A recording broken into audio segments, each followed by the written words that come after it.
Hey guys, gals, non-binary pals, Artisan Kane here, doing a quick rundown of Week 8 preview of the Bad Lombres versus the Houston Texstans. Just a quick recap.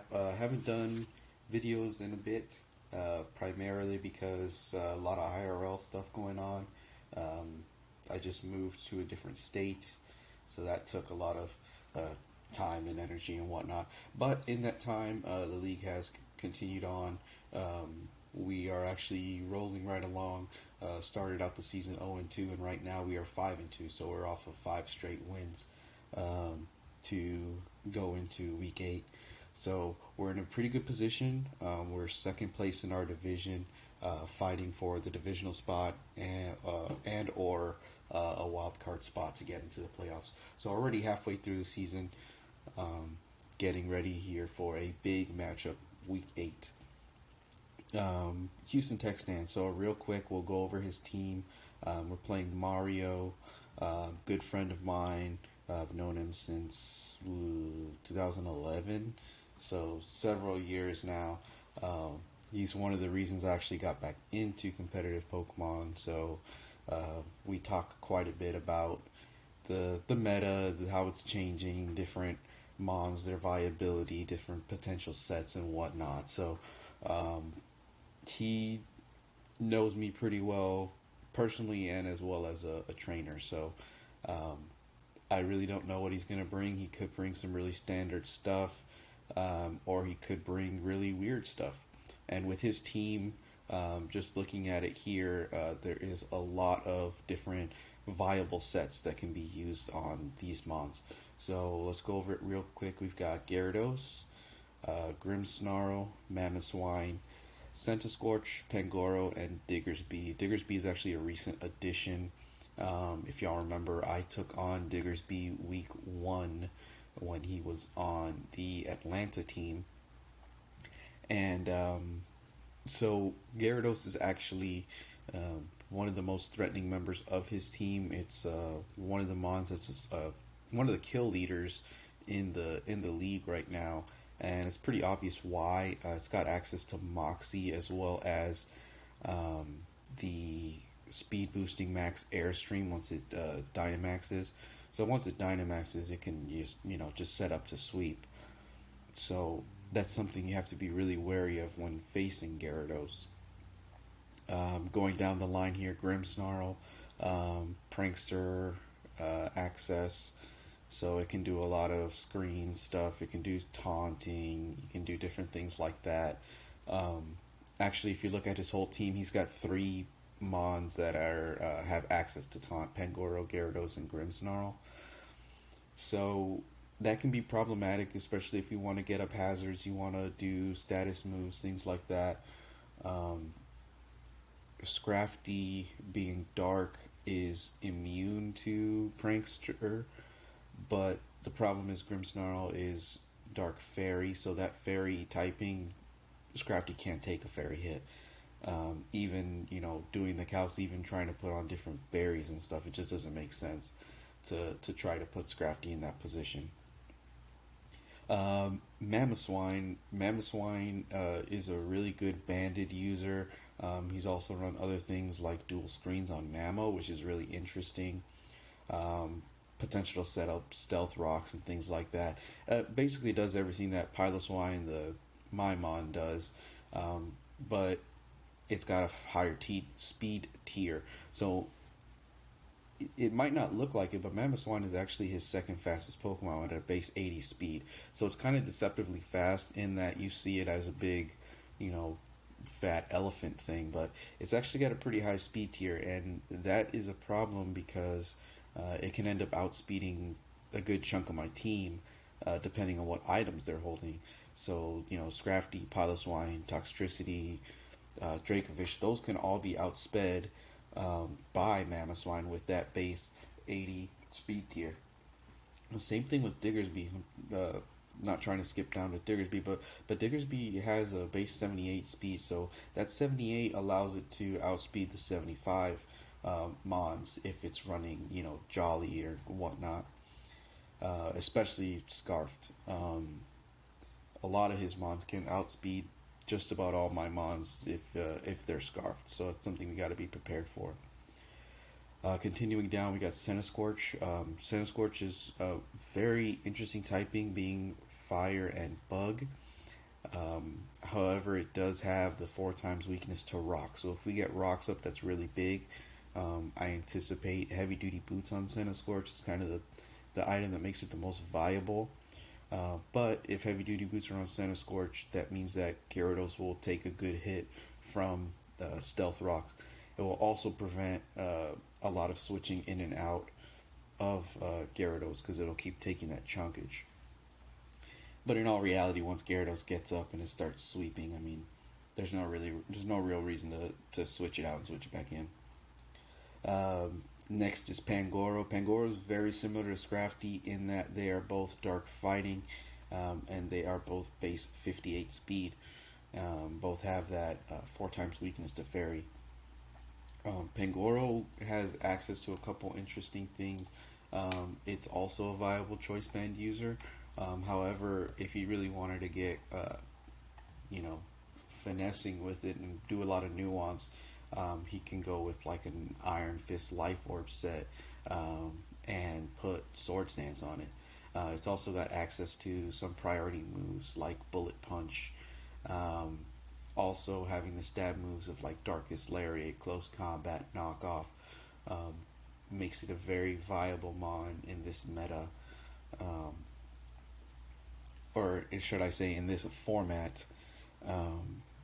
Otherwise you would mainly see Pangoro in the lower tiers, the Yu type stuff. And then finally Diggersby. Like I said, we faced Diggersby before.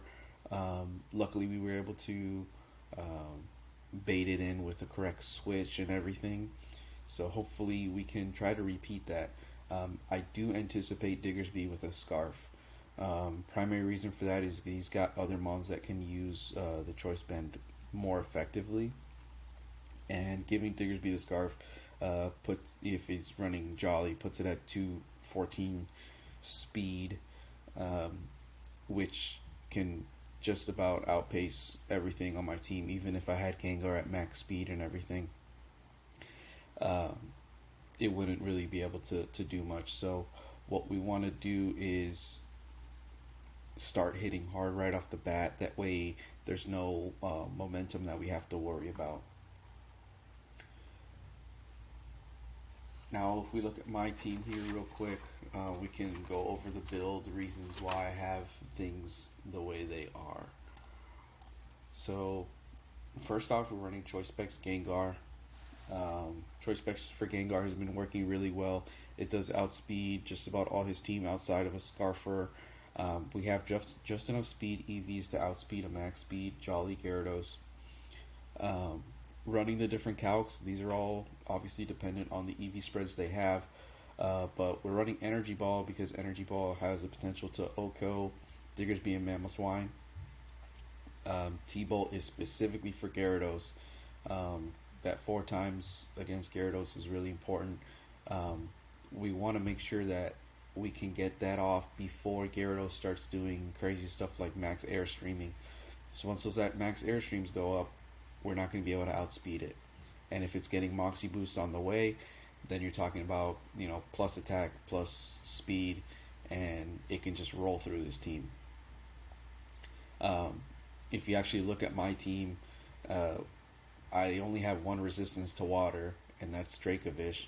And if it can have bounce and things like that can give it neutral damage, and after the Moxie boost and speed boost, it can just roll through the team. So we're going to be really aggressive with Gengar. I still haven't officially decided yet, but I'm considering going Gengar. Maybe not first. I want to get Piloswine up first so we can get rocks, but depending on the speed or the game flow, we definitely want to have Gengar in early to start punching holes. Really need Gengar to take out these mons like Diggersby and Mamoswine, and hopefully Gyarados. Again, Gyarados mainly for that T-Bolt. Furthermore, Grimmsnarl and Pangoro also get OHKO'd by Specs Sludge Wave. So we're gonna have to be careful with how we switch in Gengar, how we switch out Gengar, if we want to end up using our Dynamax on Gengar, which we have the last few matches. I think we have used it on Gengar, but then having to make sure that we're doing our calcs right and not assuming that we still have that choice specs boost, because as we know, we lose the choice specs boost once we Dynamax. All right, down the line, Toxtricity. We're running Toxtricity. Let's see here, Timid, and with enough V spreads to outspeed a max speed Adamant Diggersby. We're running Air Balloon this week, and that's just because, even after running, calcs with Shuckleberry and stuff, that 4 times weakness to ground is just so brutal. It's really tough to overcome, especially when you're outsped by Diggersby and Mamoswine. So hopefully, this thing comes in and forces a switch if one of those mons are choice locked into Earthquake. Because that could be really problematic from those 2 mons. Running a similar set to what we've run before: Boom Burst Overdrive, Sludge Bomb, and Volt Switch. That just kind of gives us our nice coverage. Volt Switch allows us to get in and out as we need. There are those 2 electric immunities on his team of Diggersby and Mamoswine, so we have to be aware of that. Both of those mons are also resistant to poison. So, Toxtricity can't really touch those 2. That's why we really need the help from Gengar, and then definitely Dracovish as we go on. Scrafty this week, it's kind of difficult to see where Scrafty fits in, to be honest. Being outsped by everything and outclassed for the most part in what it can do. It's tough to try to figure out what exactly we'll be able to do with Scrafty, but if we have the chance, what we're doing here is we've got a Dragon Dance set. So we're running Dragon Dance, Close Combat, Knockoff, Drain Punch, running Intimidate, Eject button. Reason for that is we can get an Intimidate off, and we can eject out of there and try to get in a more favorable matchup, particularly if it's something like,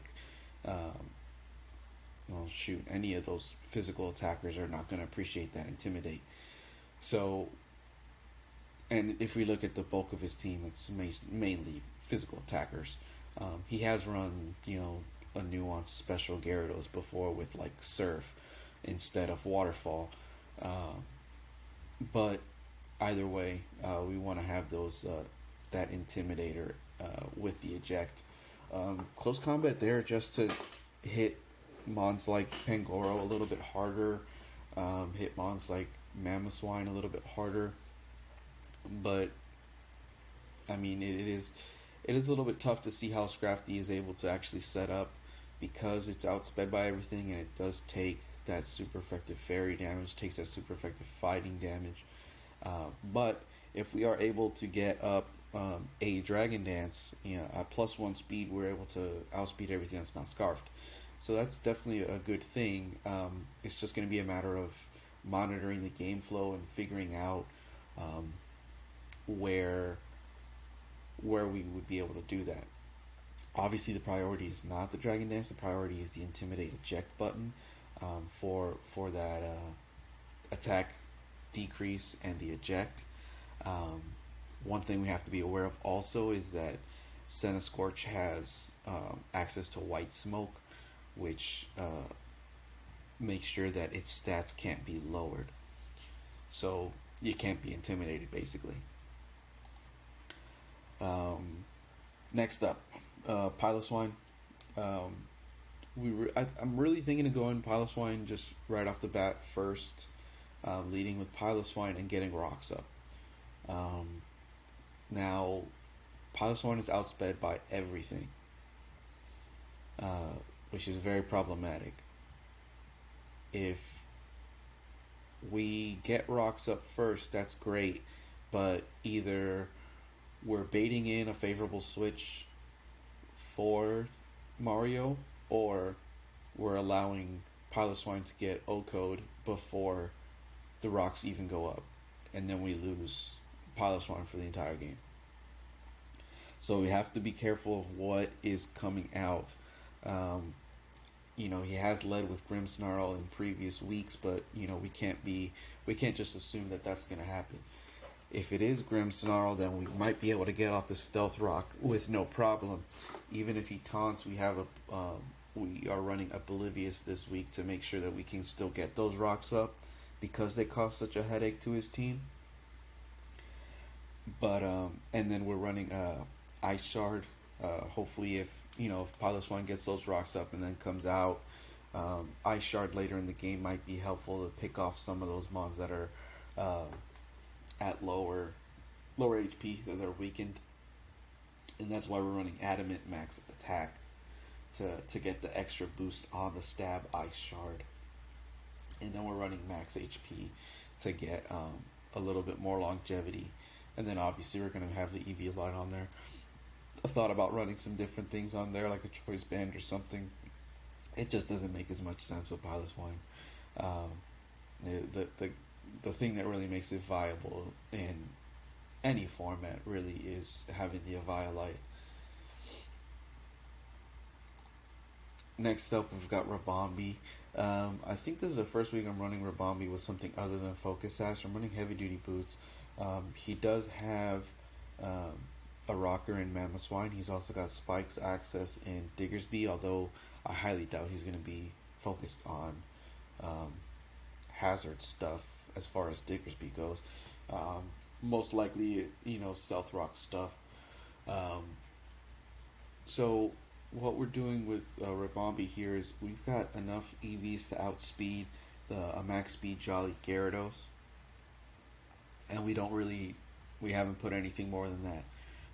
Reason why is because even if we go 252 Timid, after Gyarados gets a +1, we're not outspeeding it anyways. So what we did was we invested the rest of the EVs in HP and defense, get a little bit more longevity, hopefully, out of this mon. Moonblasts, since we have we're running Modest and max special attack. Moonblast hits things pretty hard. Definitely Okos, things like Pangoro. And what we really want from Ribombee is the Tailwind support. I don't anticipate needing Tailwind right off the bat, but mid-late game, this is what's going to help the rest of the team do the work. U-turn for momentum, so after we get that Tailwind off, we can get that U-turn switch in. I'm also running Infestation on here. I ran Infestation last week on Gengar, and I really liked how it was able to trap the Eldegoss. That way I can start maxing in its face with the Max Ooze. That was really cool. So this week what we're going to do is we're going to do Infestation also. That Infestation keeps the opponent from switching out. So if we can get an Infestation off and then we switch in a favorable matchup, we can either set up in his face or do something like last week where we have D-Max or G-Max Gengar getting off some Max Oozes, boosting itself up to get ready to sweep. So that's kind of where Ribombee's role is here. Again, it's a more support mon again, but we do have that max attack in the Moonblast to have some more coverage, to have some fairy option coverage there. And then finally we've got Dracovish. Now, Dracovish, we're running Adamant Choice Scarf. We want Adamant because we want that extra boost.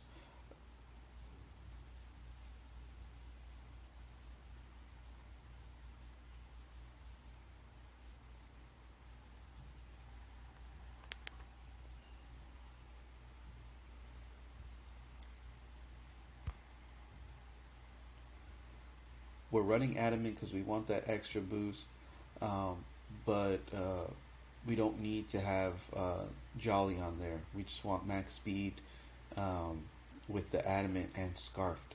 Um, Pretty obvious why we're running scarf. I mean, uh, most of his team is, in the 80s, um, high 70s. So the 75 base speed isn't going to be enough to outpace it.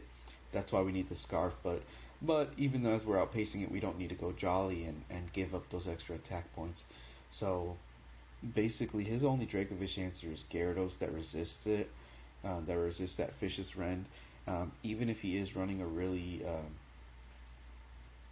interesting Gyarados that's like max defense, max HP, it's still doing nearly 50%. I think the calcs were somewhere between 38 and 50%. Um, that also means that we might be seeing Intimidate on Gyarados, although I don't anticipate it. Intimidate would do a lot of harm to try to Dracovish's potential to sweep. So it's an option, but I think Moxie is just so much better for Gyarados, so I don't really anticipate it too much.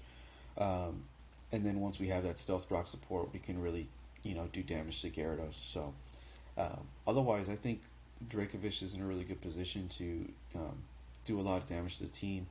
Um, with that scarf, the only thing that's going to outspeed is going to be um, if Gyarados has some boosts already, or if Diggersby is scarfed. If Diggersby is scarfed, then it's going to outspeed us regardless because it's at a higher speed tier. So even if we max out speed and go jolly instead of adamant, it doesn't matter. It's going to outspeed us. But even though Diggersby might outspeed us, I don't see a way that Diggersby OHKOs us. Um, and we revenge with Fish's Rend.